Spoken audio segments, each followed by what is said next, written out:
Good morning. मैं pastor Waqas Aleem David एक मरतबा फिर आपकी खिदमत में।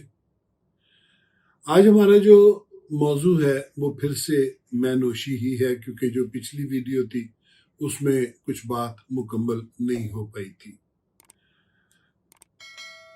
जैसा कि मैंने आपसे पहले अर्ज की थी कि नया अहदनामा हमें बताता है कि जो शराब नोशी है, मैनोशी है, उससे बदचलनी वाक़या होती है। अच्छा, अब जो लोग, हाँ, जब कल हमने नूह की बात की थी उसमें एक जुमला मुझे कहना भूल गया। नूह ने मैं पी थी, उसके बेटे ने बाहर निकल के सबको बता दिया कि मेरा बाप बरहना हो गया। लेकिन आपने कभी इस बात पर सोचा है कि मैंने नूह जैसे शख्स को, जो खुदा की नजर में रास्तबाज है, नंगा कर दिया था। वो खुद से नहीं हुआ था, वो खुद से नहीं हुआ था, मैं नोशी ने उसको बरहना कर दिया था। अगर आज कोई पीता है तो आप यकीन जानिए, आप देख लीजिए कि क्या वो शख्स मुआशरे में इज्जत पाता है? नहीं। मैं नोशी ने, शराब नोशी ने मुआशरे में उसका रुतबा खत्म कर दिया है, और एक लिहाज से वो बरहना है। लोग इज्जत नहीं करते।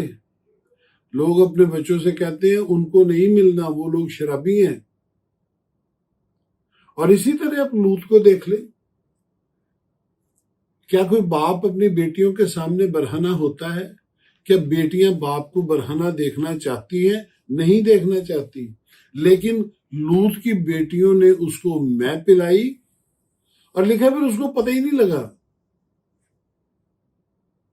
उसको पता ही नहीं लगा कि वो कब आई और कब गई।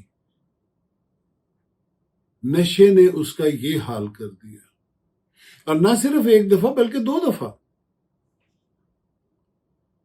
अगर आज कोई पीता है और वो समझता है कि वो बदचलन नहीं होगा, तो ये उसकी खुशफहमी है, ये उसकी गलत फहमी है।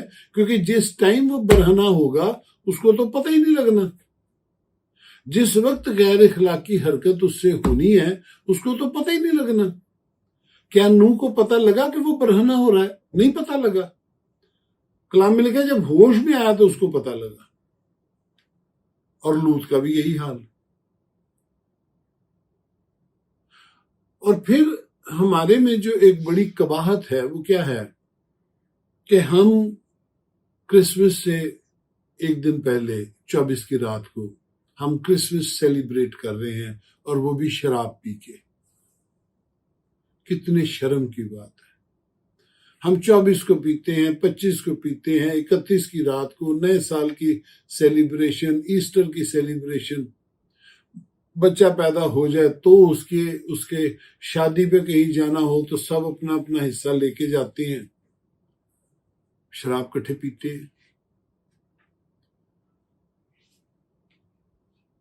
आपको क्या लगता है, खुदावन के पाक दिनों की बरकतें शराबियों को मिलती हैं? नहीं मिलती।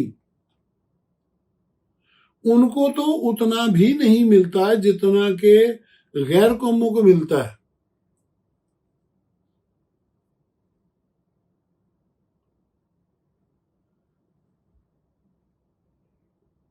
हमारे दरमियान कलीसिया के अंदर शराबी, जवारी, ये एल्डर्स हैं, डीकन्स हैं, और इनके पास बड़े बड़े ओहदे हैं। बाज तो खादम भी हैं। एक कलीसिया जिसकी जिसके अंदर एल्डर या डीकन या पास्टर, पादरी साहब शराब पीते हैं, क्या उनको कुछ मिलता है रूहानी तौर पे? नहीं मिलता।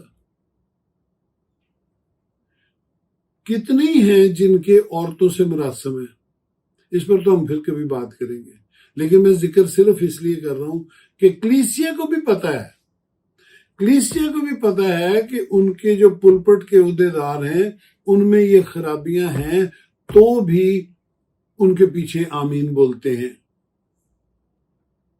कलीसिया की तनज़ली, कलीसिया की बर्बादी, खानदानों की बर्बादी, हमारे बच्चों की बर्बादी, क्या आपको नहीं लगता कि उसकी एक बड़ी वजह यह भी है कि मैनोशी होती है और कोई मना नहीं करता? हमारी नस्ल जो है वो शराबी लोगों को देखती है, अपने घर में देखती है, और फिर वही उनकी तकलीद करते हैं, क्योंकि उनके नजदीक वो मोतबर लोग हैं।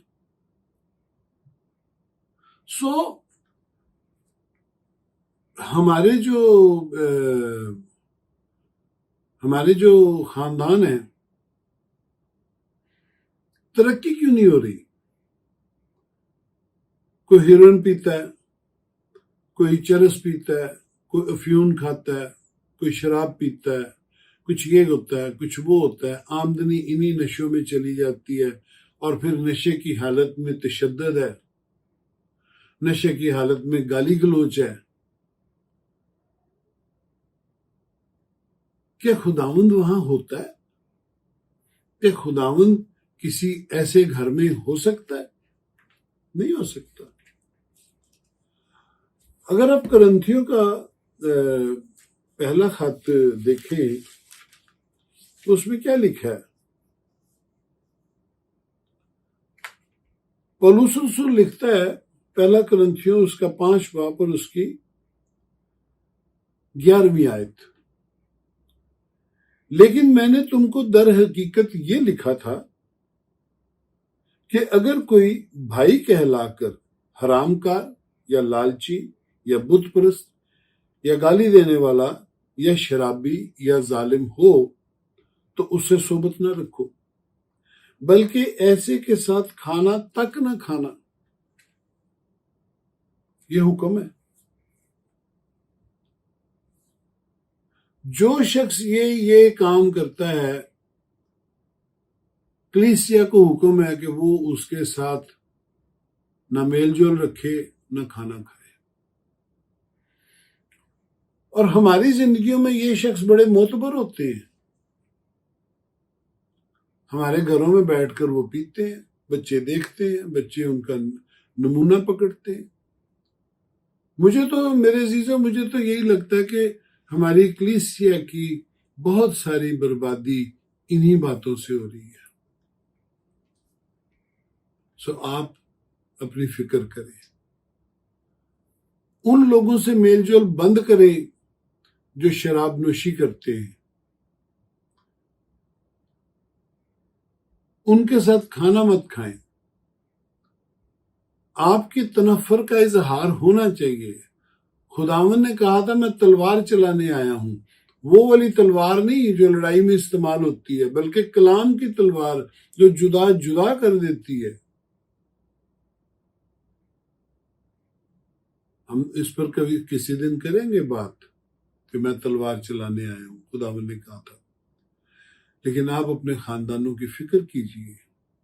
मैनोशी उम्मुल खबासत है, ये खबासतों की मां है, और जिस घर में, जिस जिंदगी में ये होती है, वहां पर खबीस आदतें, खबीस लोग